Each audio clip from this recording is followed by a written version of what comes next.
Dear student, today we will discuss about sexual reproduction in flowering plants. In the last chapter, we will discuss about the types of reproduction, events in reproduction. Now today we will discuss about sexual reproduction in flowering plant. Before that, we want to discuss some important name of scientists and their discoveries. Number one is कैमरियस. कैमरियस ने discovered किया या सबसे पहले इसने observe किया sexual reproduction in flowering plant. क्या observe किया? Sexual reproduction in flowering plant. इस ये बोला एक मलबेरी प्लांट है. In this, the female plant flowered only when there is a male plant nearby. It means there is requirement of both male or female in reproduction, and that reproduction is sexual reproduction. So Cambrius discovered sexual reproduction in flowering plant. He also distinguished that stamen is the stamen to be male reproductive organ, and carpel to be female reproductive organ. Stamen to be male reproductive organ and carpel to be female reproductive organ. Next is Amaki, who discovered pollen tube in Portulaca. This is name of plant. Pollen tube in Portulaca. Pollen tube को हम बहुत अच्छे से मतलब explain कर चुके हैं. That what is pollen tube? This is called female reproductive organ, stigma, style, ovary. When pollen grain falls on the surface of this stigma secrete chemical juice. By the absorption of that chemical juice, there is development of pollen tube. By the help of pollen tube, the male gamete reaches to the female gamete and the process of fertilization takes place. So who discovered pollen tube? Amaki. Third is Strasburger. Observed fusion of male and female gametes. किस क्या observe किया? Fusion of male and female gametes. Next scientist is Navashin, who discovered double fertilization. Double fertilization. What is double fertilization? Double fertilization मैंने +1 में बहुत अच्छे से explain किया था.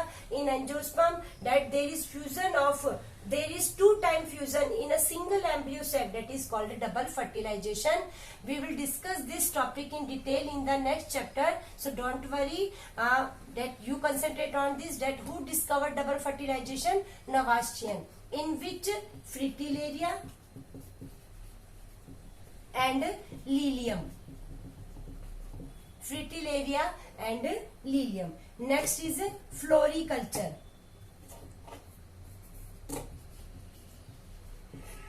फ्लोरिकल्चर. फ्लोरिकल्चर क्या कहता है? Growing of ornamental flowers. Ornamental flowers क्या होते हैं? जो सजावट में रूप होते हैं, मैरिजेस में या कोई अदर फंक्शन में जो फ्लावर्स हम डेकोरेशन के लिए यूज करते हैं, that flowers are called ornamental and the growing of that flower is floriculture. Next term is anthesis. Opening of floral bud. Floral bud की ओपनिंग को हम क्या नाम देते हैं? एंथेसिस. जब उसकी ओपनिंग होती है तो किसकी फॉर्मेशन होती है? एक फ्लावर की. तो opening of that floral bird is antithesis. Next term is horticulture. Next term is horticulture. Cultivation is management of garden. Cultivation, the art of cultivation and management of gardens is called.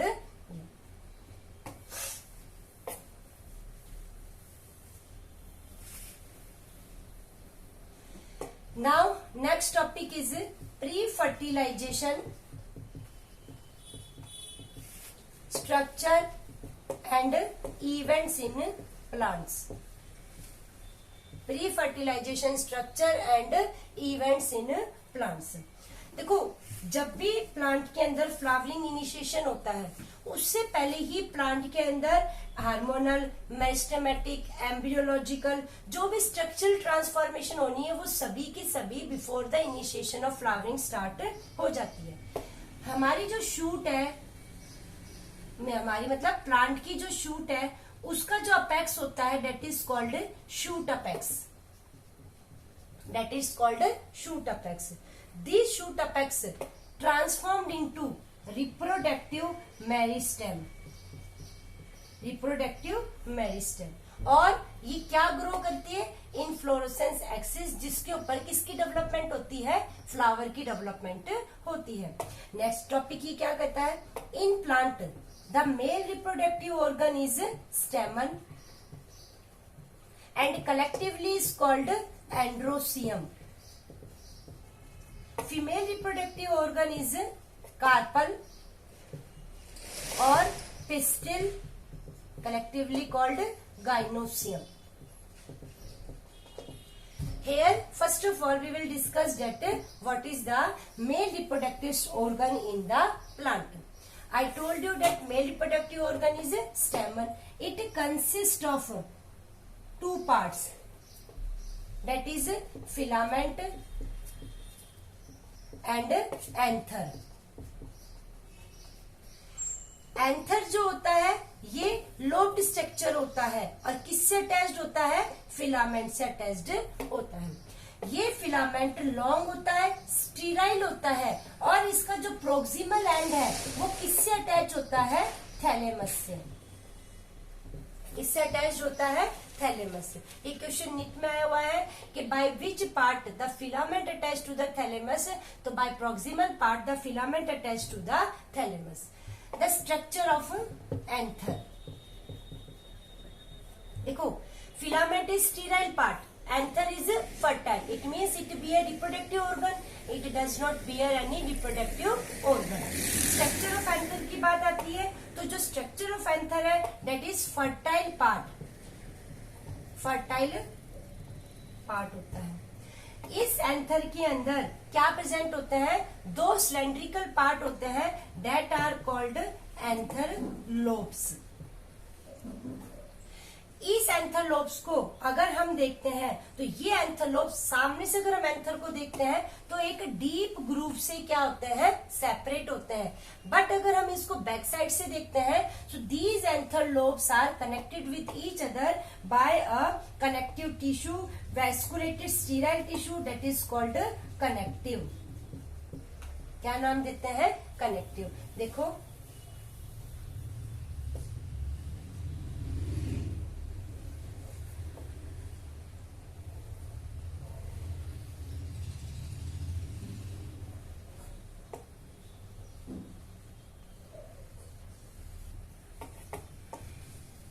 This is structure of stamen. और stamen में हमने this is structure of anther. Anther में हमने बताया two lobe, number 1, number 2। This anther lobe has rounded structure that is called microsporangia. In microsporangia haploid microspore are formed. Haploid microspore are formed and this process is called microsporogenesis.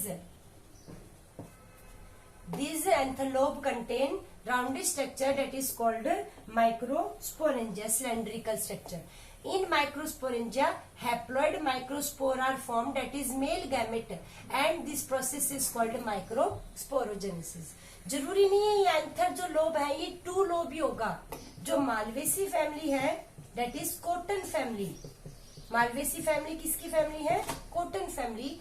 In malvaceae family the anther is one lobe that is called monothecous. Anther has one lobe that is called monothecous. और जिस anther की दो lobe है that is called bithecous. That is called bithecous का नाम दिया जाता होता है.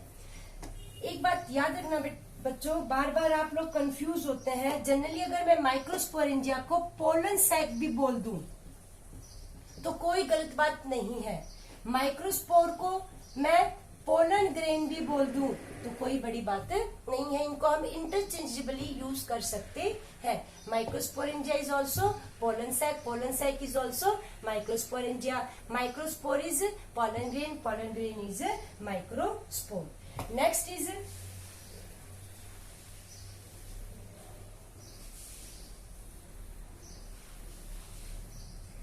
आई बात समझ में. अब मैंने भी बताया एक एंथर के कितने लोब, दो. और एक लोब में कितने स्पोर, माइक्रोस्पोरेंजिया दो. तो दो में कितने हो गए, चार. This is called tetrasporangiate. Anther having four microsporangia that is called tetra. Tetra means four. One anther lobe has two microsporangia. Two anther lobe has two. So that condition is called tetrasporangiate का नाम दिया जाता होता है. Next is, इस चीज को ढंग से समझना बेटा. जो पोलन सैक है या माइक्रोस्पोरेंजिया, पोलन सैक बोल दो या माइक्रोस्पोरेंजिया, इसकी डेवलपमेंट आर्कीस्पोरियम सेल से होती है that are hypodermal in nature. Four strips होती हैं ये आर्कियोस्पोरियम सेल्स की, उनसे डेवलपमेंट हो रही है. और ये एक कॉर्नर पे, चारों जो एंथर की लोब है उसके हर कॉर्नर पे प्रेजेंट होती है. सच डेवलपमेंट इज कॉल्ड यूस्पोरेंजिएट. अगर मल्टी लेयर सेल से पोलन सैक की डेवलपमेंट हो रही है, यहाँ पर 4 लेयर है आर्कियोस्पोरियम की, दैट इज यूस्पोरेंजिएट. और अगर सिंगल सेल से पोलन सैक की डेवलपमेंट हो रही है तो उसको हम क्या नाम दे देते हैं, लेप्टोस्पोरेंजिएट. सिंगल इनिशियल सेल से पोलन सैक की डेवलपमेंट है दैट इज लेप्टोस्पोरेंजिएट. और अगर मल्टी लेयर डेवलपमेंट है, कई सारी सेल से डेवलपमेंट है, दैट इज यूस्पोरेंजिएट. और इन यूस्पोरेंजिएट में जो सेल्स है उसको हमने क्या नाम दे दिया, आर्कीस्पोरियम सेल्स. अब देखो ये आर्कीस्पोरियम सेल्स जो है, आर्कीस्पोरियम सेल्स ये कैसा डिवीजन करेंगी, पेरिक्लिनिकल. पेरिक्लिनिकल डिवीजन मतलब कोई भी टिश्यू और कोई भी ऑर्गन के जो पैरेलल में ही जो डिवीजन है दैट इज पेरिक्लिनिकल. अब पैरेलल में डिवीजन हो रहा है तो हमें इसकी वजह से क्या मिल जाती है, रोज ऑफ सेल्स मिल जाती हैं जो कि एक दूसरे से ऊपर चिपकी हुई होती है. तो ये क्या कहता है, पेरिक्लिनिकल हमेशा पैरेलल होगा कोई भी टिश्यू या ऑर्गन, जिसकी वजह से हमें क्या हो जाता है कि आपके जो नंबर ऑफ सेल्स या रोज मिलती हैं जो कि एक दूसरे से स्टैक्ड अप होती हैं. कई बार हम वर्ड यूज करेंगे एंटीक्लिनल. ये कोई ऑर्गन है, इसके परपेंडिकुलर या राइट एंगल पे जो डिवीजन है दैट इज कॉल्ड एंटीक्लिनल. अब मैंने क्या बताया, ये आर्किस्पोरियम सेल्स कौन सा डिवीजन करेंगी, पेरिक्लिनिकल सेल्स डिवाइड करेंगी और क्या बना देंगी, पैराइटल सेल्स. ठीक है, ये पैराइटल सेल्स तो कहां बनेंगी, आउटर साइड में. और इनर साइड में क्या बनेगा, स्पोरोजीनियस सेल्स. आई बात समझ में. आर्कियोस्पोरियम सेल्स डिवाइड पेरिक्लिनिकली, आउटर साइड तो पैराइटल सेल और इनर साइड क्या बन जाएगा, स्पोरोजीनियस सेल्स बन जाती होती है. These parietal cells further divide होंगी और क्या बना देंगी, माइक्रो स्पोरेंजियल वॉल. किसकी फॉर्मेशन करेंगी, माइक्रोस्पोरेंजियल वॉल की। और जो स्पोरोजीनियस टिश्यूज है ये भी फर्दर डिवीजन करेंगे और माइक्रोस्पोर मदर सेल्स या पॉलन मदर सेल्स की फॉर्मेशन करेंगे। इस टॉपिक को समझा कि जो पॉलन सैक है उसकी डेवलपमेंट 4 आर्कियोस्पोरियम सेल से होती है, ईच कॉर्नर पे होती है, हाइपोडर्मल होती है। Periclinical division, after periclinical division they form outer side parietal cell, inner side sporogenous cell. Outer cell जो पैराइटल है वो फर्दर डिवाइड करेंगी और क्या बनाएंगी, माइक्रोस्पोरेंजियल वॉल की फॉर्मेशन करती होती है। अब माइक्रोस्पोरेंजियल जो वॉल है अब उसको डिटेल में समझेंगे। उससे पहले आप एक डायग्राम देखिए।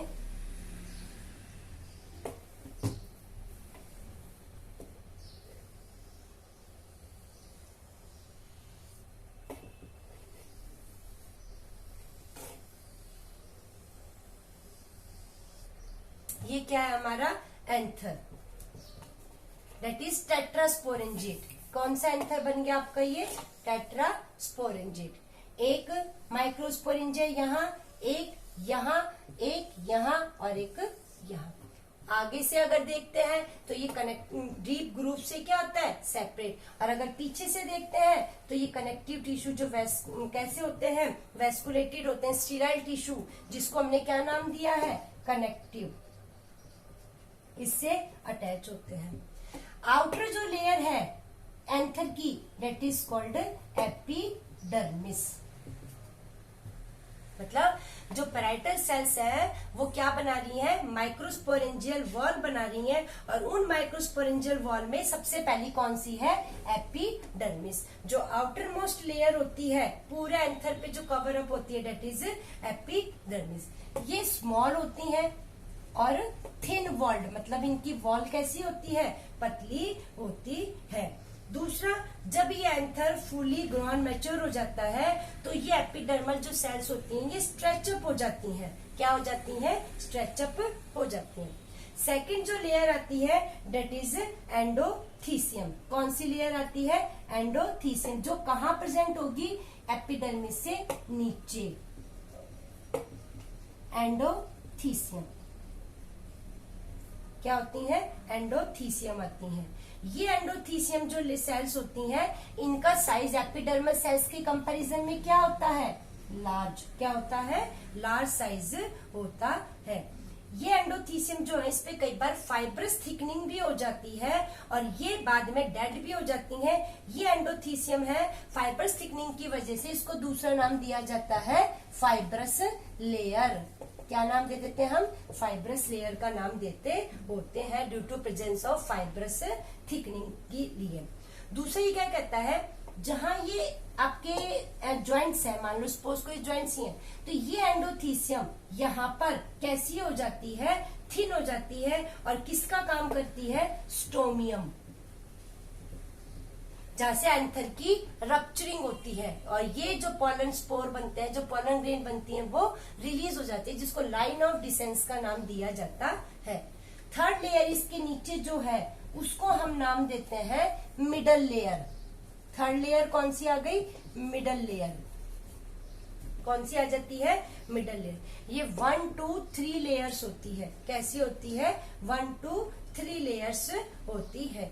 ये लेयर एफीमीरल होती है। एफीमीरल का मतलब शॉर्ट टाइम के लिए, ज्यादा लंबे समय तक ये पूरे एंथर पे नहीं रहती है। अब एक चीज देखो, एपिडर्मिस, एंडोथीसियम और जो इसके नीचे है मिडल लेयर, ये तीनों की तीनों कैसी होती हैं, प्रोटेक्टिव। ये सिर्फ और सिर्फ एंथर को प्रोटेक्शन में हेल्प करती हैं, बाकी इनका कोई काम नहीं होता। जो फोर्थ लेयर है दैट इज टैपिटम।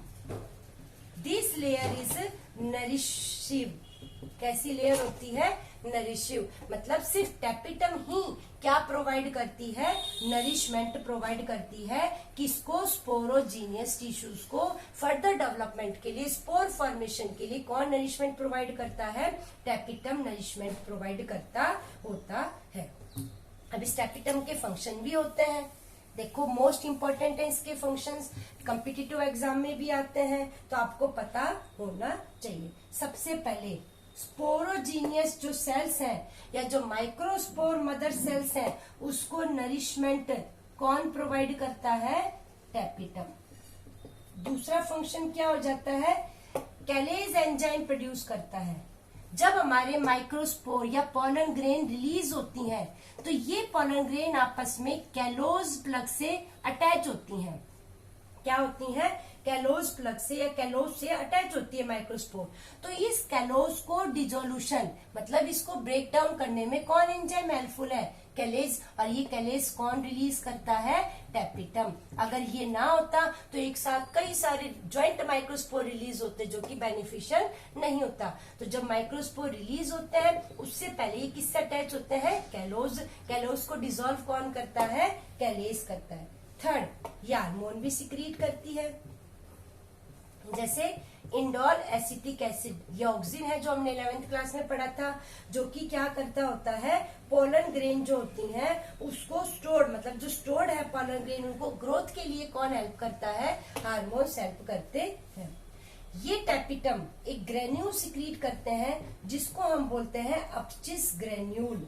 क्या नाम देते हैं, अपचिस ग्रेन्यूल।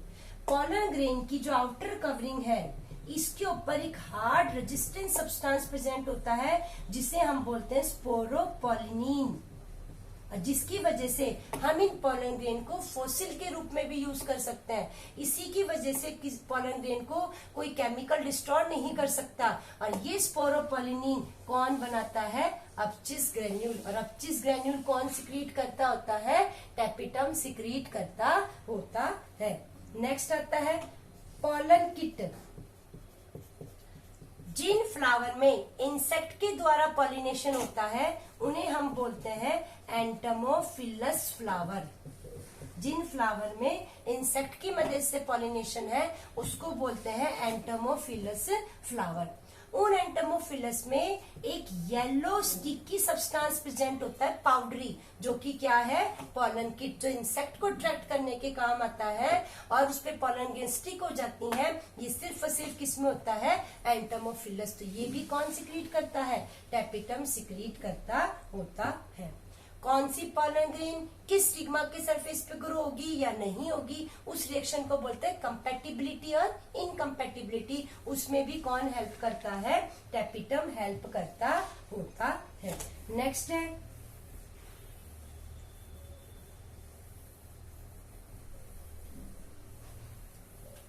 सेकंड, मैंने बताया था पैराइटल सेल्स ने तो क्या दे दिया, वॉल दे दी। और जो सेकंड था स्पोरोजीनियस टिश्यू। ये स्पोरोजीनियस जो टिश्यूज हैं, माइक्रोस्पोर जो है आपका, माइक्रोस्पोरेंजियम है सॉरी, उसके अंदर जो इंटीरियर है, अंदर का जो सरफेस है उसको कौन फिल करता है, माइक्रोस्पोरोजीनियस टिश्यू। ये टिश्यू लगातार डिवाइड होते हैं और किसकी फॉर्मेशन करते हैं, माइक्रोस्पोर मदर सेल या पोलन मदर सेल। किसकी मदद करते हैं, माइक्रोस्पोर मदर सेल या पोलन मदर सेल। पहले अगर देखेंगे माइक्रोस्पोर मदर सेल ये आपस में अटैच होती है किसकी मदद से, कैलोज। और जो कैलेज एंजाइम है वो इसको डिसोल्यूशन में हेल्प करता होता है। नेक्स्ट वीडियो में हम पढ़ेंगे माइक्रोस्पोरोजेनेसिस, कि कैसे माइक्रोस्पोर या पोलन ग्रेन की डेवलपमेंट होती है, वो नेक्स्ट वीडियो के अंदर हम डिटेल में पढ़ेंगे।